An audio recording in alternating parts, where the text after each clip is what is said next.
Dreams. Everyone has them. Some good, some bad. However, as humans, we cherish the idea of sleep as a way to recover and rest after a long and tiring day. But what happens when your dreams seem all too real? Too real to the extent in which your dreams leach out into reality. People all over the world have reported seeing a mysterious figure from their nightmares, not only in their mind, but in between sleep and being awake. This is not a new phenomenon. Since written records have existed, they have told stories of this frightening nighttime vision that takes your breath away and pushes on your chest. People report the feeling of being paralyzed with terror, as if they are frozen from the inside out. This image of what is causing these disturbances in the night is remarkably consistent through time. A tall, pitch-black silhouette with a brimmed hat. Today on Unblurring the Unknown, we dive into the mystery of the Hat Man.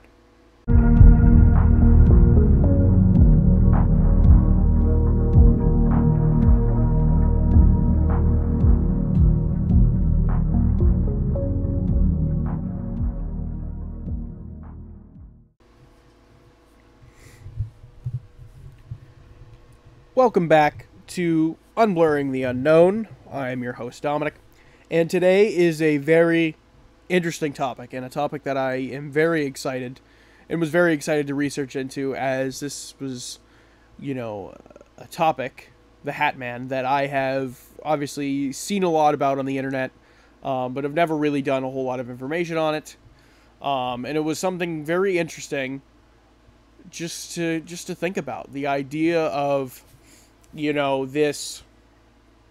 this figure, whether it be spiritual or paranormal, that kind of exists, in between the realms of what we know and what we don't know, is a very fascinating concept. And it was very interesting looking into this and kind of expanding my horizons and my topics out there a little bit. But that being said, for today's episode, there are a lot of parts to this, and this topic is complex, and the idea of the Hat Man as an entity, and even more as an urban legend, has skyrocketed in popularity. So, how I am going to do today's episode is that we are going to talk about what sleep paralysis is, because that plays a big role into the idea of the Hat Man and the lore of the Hat Man. What causes sleep paralysis? Why does the Hat Man appear and is seen by people? And then we're going to go into some accounts and sightings of the Hat Man, and then kind of break it down into theories about what the Hat Man truly could be. Now, before we dive into what the Hat Man is, let's look into what sleep paralysis is. Now, what is sleep paralysis, and what causes it?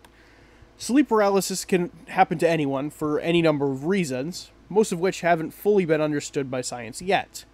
However, most researchers believe it has to do with REM sleep, or rapid eye movement, and that REM sleep getting disturbed over the course of the night has something to do with sleep paralysis.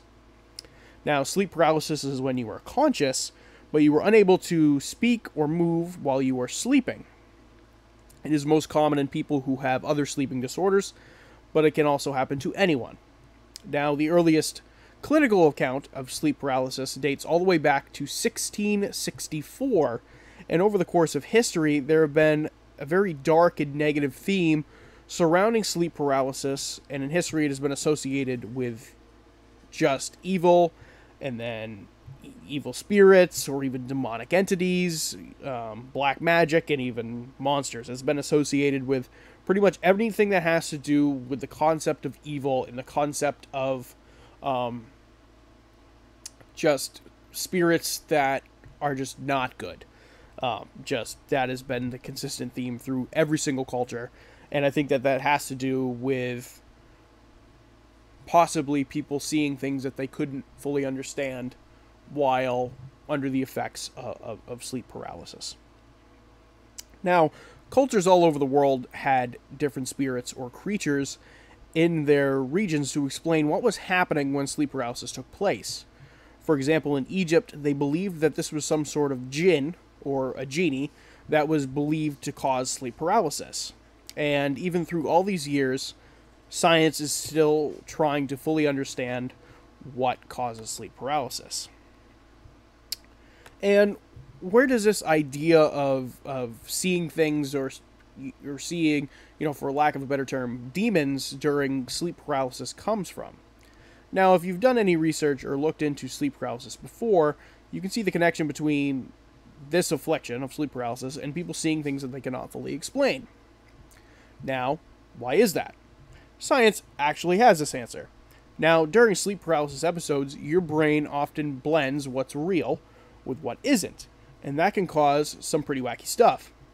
Now, this leads to these perceptions of things being around you that aren't really there, even though you think they are. Now, these experiences are then grouped into 3 categories, and based off of hallucinations, as that your brain is playing some trick on you, and it's thinking that something's going on when in reality it isn't.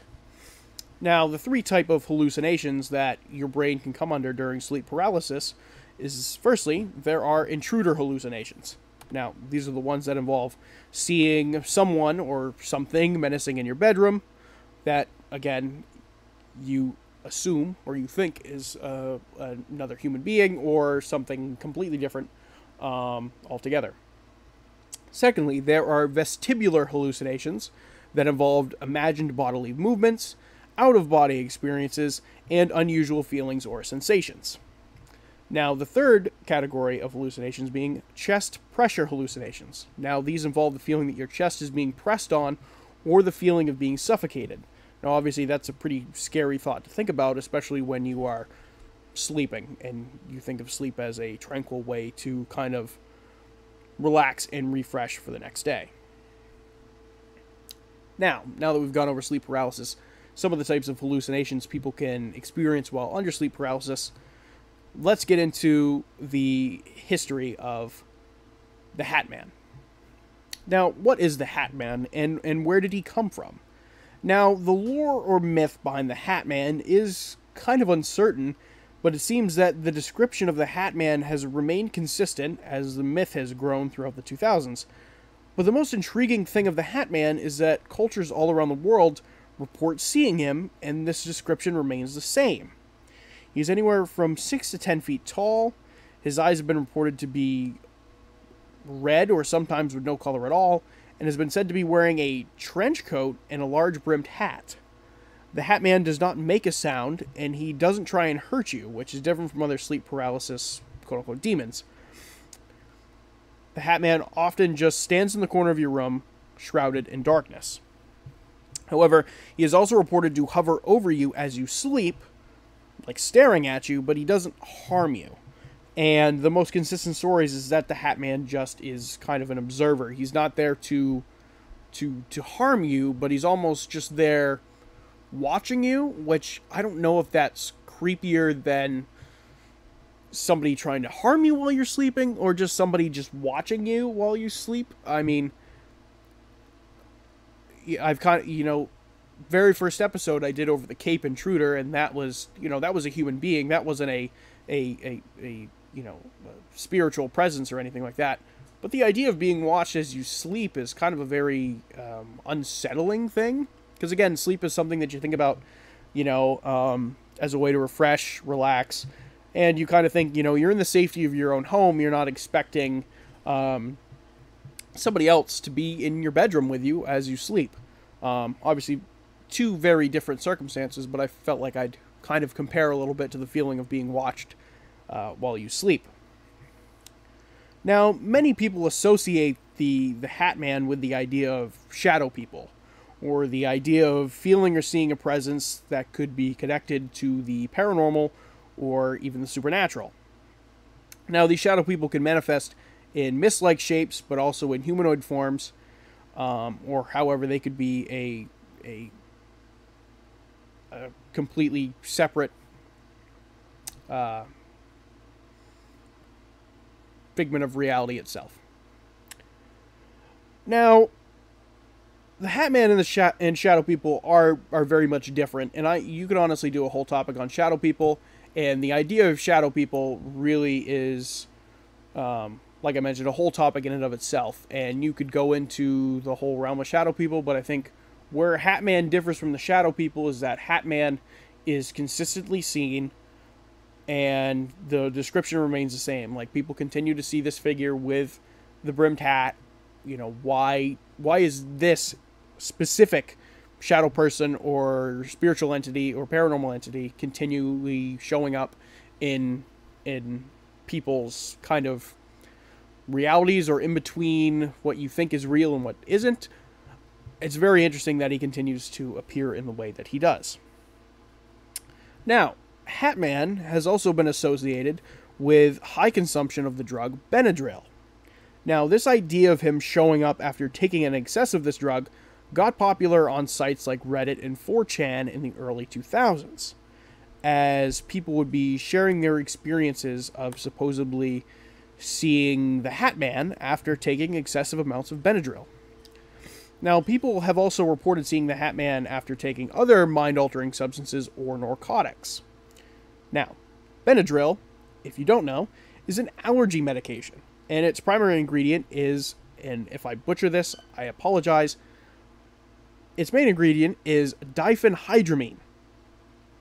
Now, excessive consumption of this diphenhydramine can be extremely harmful to you. Symptoms of a diphenhydramine overdose include rapid heartbeat, low blood pressure, nausea, vomiting, seizure, and even death if not treated soon enough.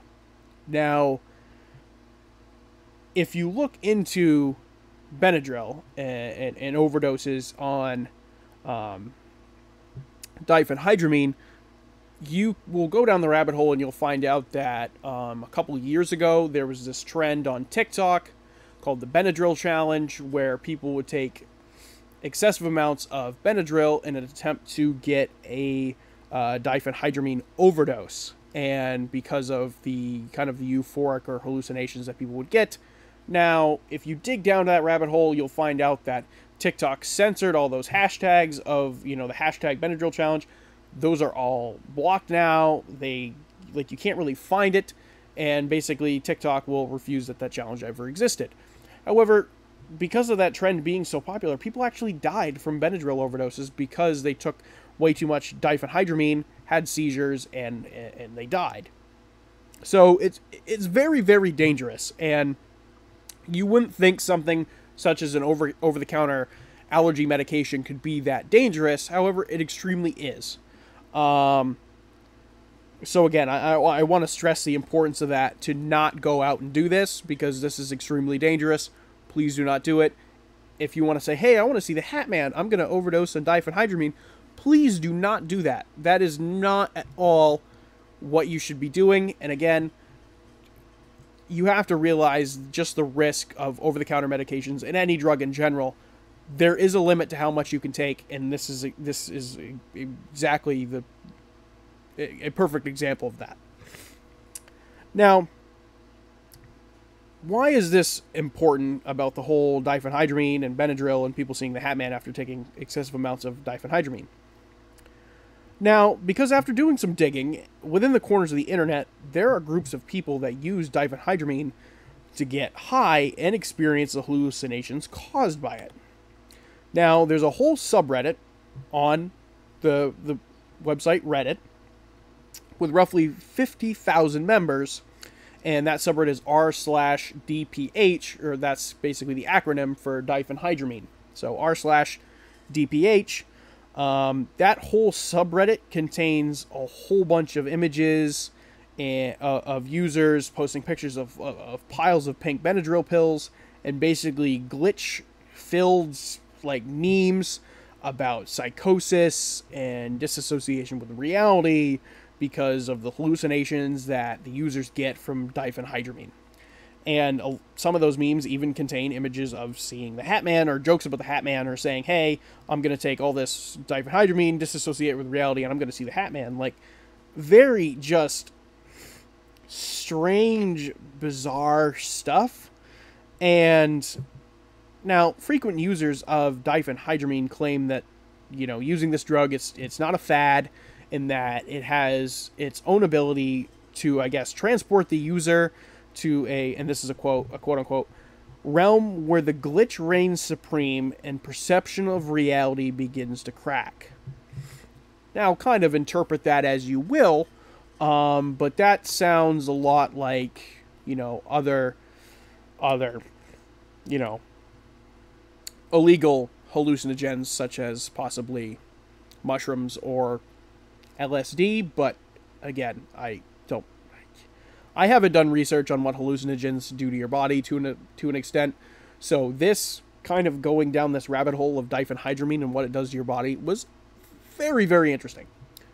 Now, diphenhydramine, since it is an allergy medication, targets histamine blockers in your system and brain.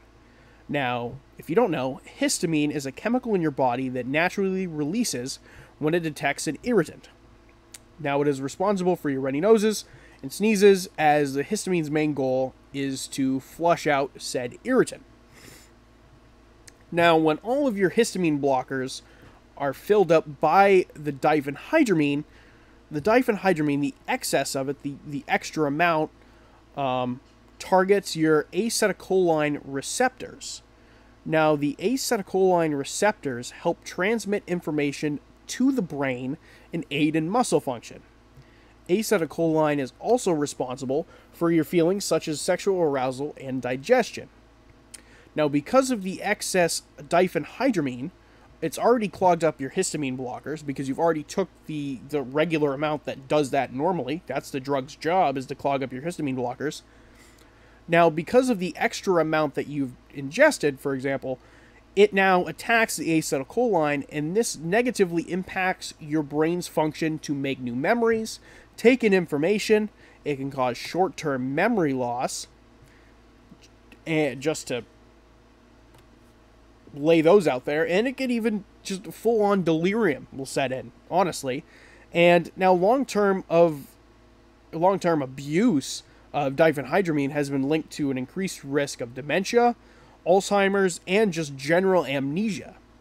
Now, like I mentioned before, people have died from these overdoses, and people report that, these trips on diphenhydramine, some are tranquil and relaxing, while others feel like, and I quote, so this is a quote from a 15-year-old boy who suffered from a diphenhydramine overdose.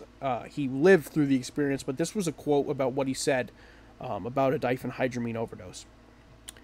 He said it felt like, and I quote, like a machine gun was going off in my chest, close quote. So not fun at all. Don't do it. Don't do this. And I will not stress that enough, to just don't do this. Now, how does the Hat Man play into this? Now, not everyone sees the Hat Man when they suffer from a diphenhydramine overdose, but sightings are remarkably consistent with users at the height of a trip, and them seeing a shadowy, menacing figure that resembles the Hat Man, believe it or not. And as more users started sharing experiences of the Hat Man, the legend almost grew from, urban legend and myth to kind of this TikTok social media kind of villain. The best comparison I can make is like Slenderman. However, the difference here is that the Hat Man stories seemingly have some basis in reality because people keep saying that they see him and the descriptions are the same. Whereas, the Slenderman has no basis in reality. That is pretty consistent. Slenderman was made up on the internet. He does not exist. However, the Hat Man legend seems very different because the stories are different. Like, it's a little bit of a different circumstance, but again, it's kind of the myth and the lore and the urban legendness of it kind of always raises that into question. Like, does this figure, whatever it may be, is it real? Does it exist? What is it? Because there's more evidence to support that just by straight up experiences that the Hat Man is some sort of actual entity that exists between where you sleep or in different planes of reality that people who suffer from, or not suffer, who partake in diphenhydramine apparently see. So, very complex. And going over the whole diphenhydramine and Benadryl and this allergy medication, and people seeing him when they do this drug is very interesting, because even though they are on drugs and the world is still kind of a completely different reality that they're experiencing, it's interesting that they say they see him, whether they're off their marbles or not. I think it's still compelling that they're seeing him and that it's the same description over and over again. However, I'm not excusing the fact that they are still using an over-the-counter medication and abusing it. But that makes it more compelling than any other, social media, TikTok, Reddit kind of bad guy or made-up supernatural entity, because I think there's a little bit more facts to go along with the idea of the Hat Man being a physical entity. That being said, let's now move into a couple of encounters of people who have said that they've seen the Hat Man. Now, the Hat Man Project is a blog in which people who have had encounters with the Hat Man can share stories. And that being said, I found a couple of the most recent stories that I felt were compelling, and one of the stories is more on the realms of, sleep paralysis, whereas the other story seems very much like, okay, this individual is using narcotics and sees the Hat Man in other ways. So I wanted to get both sides of the coin in terms of encounters and experiences. Now, I will now go over the first story that I found off the Hat Man Project blog. And there is like numerous upon numerous upon numerous. So you can go to the Hat Man Project and you can just endlessly scroll forever about people who've supposedly seen the Hat Man, and so on and so forth. So, I will start the first story right now. I was 6 years old, living on a farm in a small town in Maine. We had just moved in, and something about this house didn't feel right.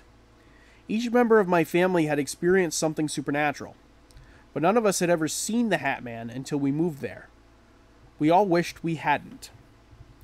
When bedtime came, I would go to sleep, but I never remembered walking up to my window. It felt like I was stuck there, staring out at the field that my window overlooked. In that field there was a cemetery. Night after night I would see this ominous black figure slowly approaching the house. Every night it would come closer until it was inside the house.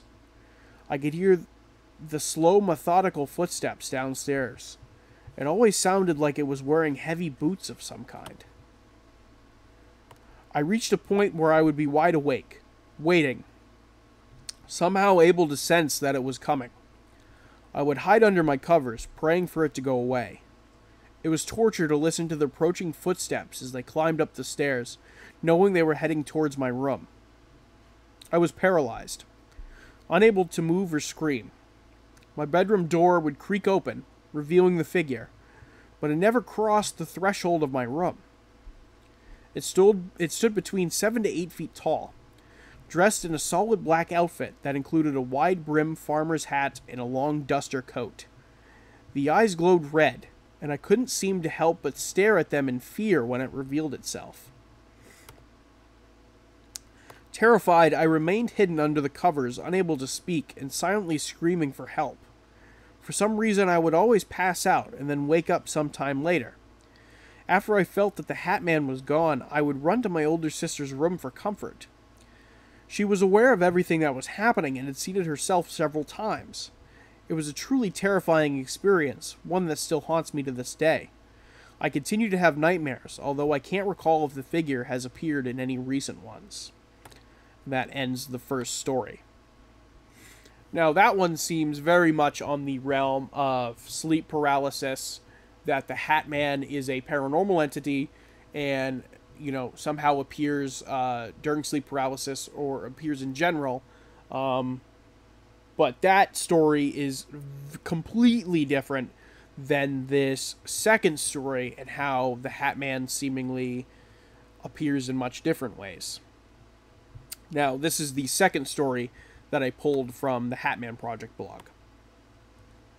In the summer of 2017, I began experiencing astral journeys. During the last 3 weeks of August, I would visit a place in space where I would observe groups of people talking to each other. In the last week, a blonde woman caught my attention.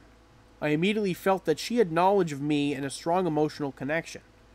I approached the group and stood next to the woman, asking her, "Who are all these people?" She replied, "We are all experiencing what you are currently experiencing, the astral realm."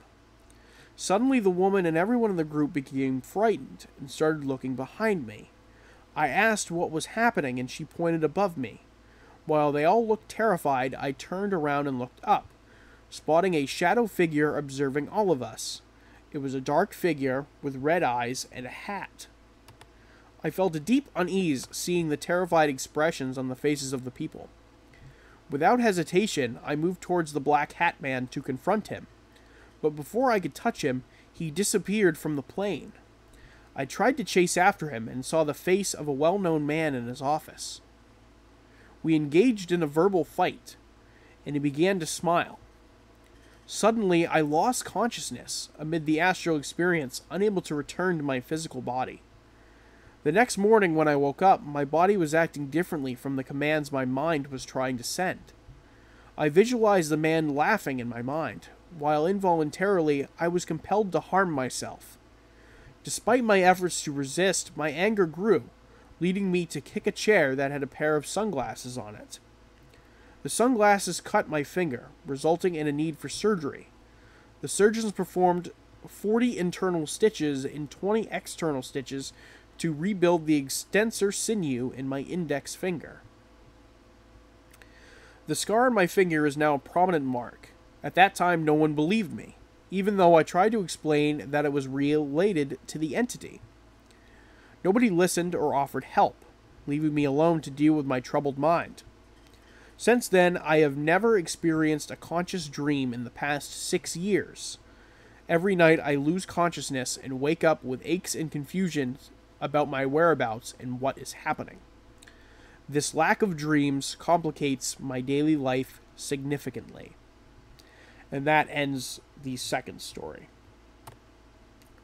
Now, like I said, this second story is drastically different from the first, and these stories are posted anonymously, and I am not trying to discredit this individual story whatsoever. But I just can't really believe this.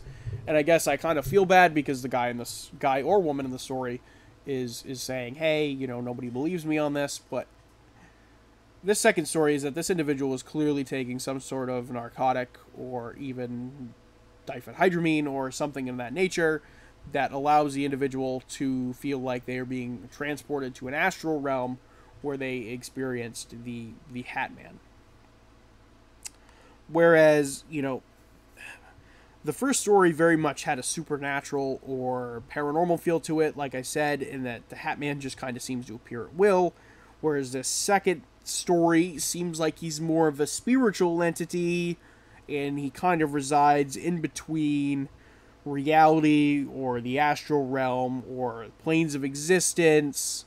But to me, it sounds very much like the individual in the second story took a foreign substance, and it sounded more like a hallucination than anything else. So that being said, that kind of takes us into theories about, what is the Hat Man? Is the Hat Man real? What is the Hat Man? So my first theory is that the Hat Man is some sort of paranormal entity. He is like a ghost or a poltergeist or something in that nature that kind of can manifest at will and afflicts people for a variety of different reasons and is seen by a variety of different people for a bunch of different reasons. Whether he is the paranormal entity that appears during sleep paralysis or he is just kind of a figure in general that just kind of maybe feeds off some sort of negative energy, and that's how we can appear in, multiple different houses, or kind of at will, sort of speak. But that is just the first theory. The second theory being that this is strictly something that people see during sleep paralysis, and that this is a case of pareidolia. Now, if you don't know what pareidolia is where the brain looks at something and tries to basically make it make sense. So that pareidolia is often responsible to where you look at something, and it's the reason something looks like a human face. It's the whole Jesus and the toast idea, where you look at something and your brain connects the dots and makes you think that you're looking at something that is human in nature, but in reality, it's not. It's your brain trying to put together the puzzle pieces to explain what they're looking at, and your brain is trying to tell you that it is human in some sort of nature, because that is how your brain is hardwired to work. Now, this theory basically hinges off the idea that during sleep paralysis, people are, looking in the corner of their room and then suffering from pareidolia, which makes them think that there is some sort of human entity in their room watching them, which is a very intriguing and valid theory. Now, the third theory is that the Hat Man is some sort of spiritual entity, and as I previously mentioned, is able to transcend planes of existence or float through reality itself. Now, this theory I don't really believe, and that's only because, again, I'm very much a factually based person. To me, this is, and especially what I went over with hallucinations and diphenhydramine and what it does to your brain, and even narcotics in general, what it does to your brain and what you're able to see and what you do see, I just can't really understand why people are seeing the Hat Man during, trips on diphenhydramine or a narcotic like LSD or something like that. Why the Hat Man's being seen, but to me, I can't believe it, because it's your brain hallucinating and thinking that you're seeing something that you're probably not, especially when you are on drugs and you feel like you were in some different plane of existence. When you're still on Earth, you're still in the same reality, but your brain is kind of disconnected from where you currently are.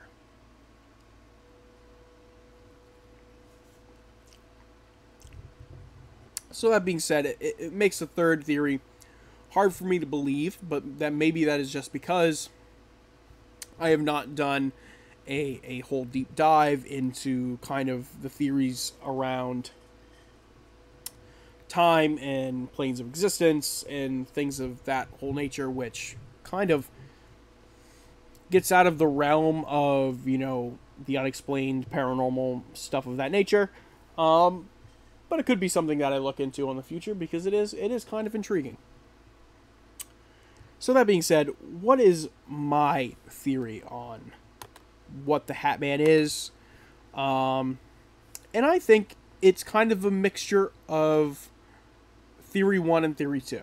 I think that some people who see the Hat Man are suffering from sleep paralysis, and it is a case of pareidolia, and that they're seeing something that they cannot explain, and their brain instantly plugs it in to thinking that it is some sort of shadow figure or sleep paralysis demon that is causing them to see this.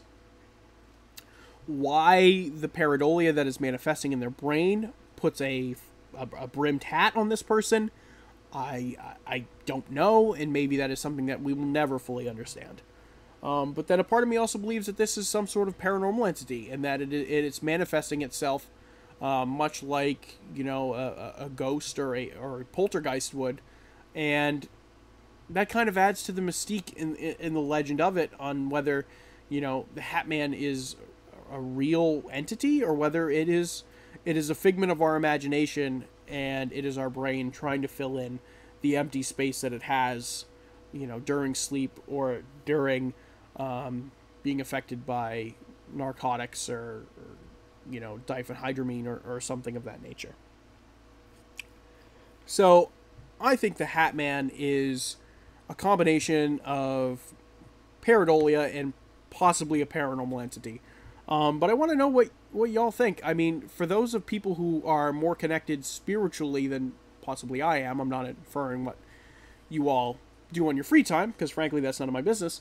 But if somebody has, or feels like they have a deeper connection to the, astral realm of existence, or you have even seen the Hat Man during one of these astral plane experiences, or have suffered from sleep paralysis and have seen the Hat Man, or have suffered from sleep paralysis in general, and want to share your experience, please do that with me.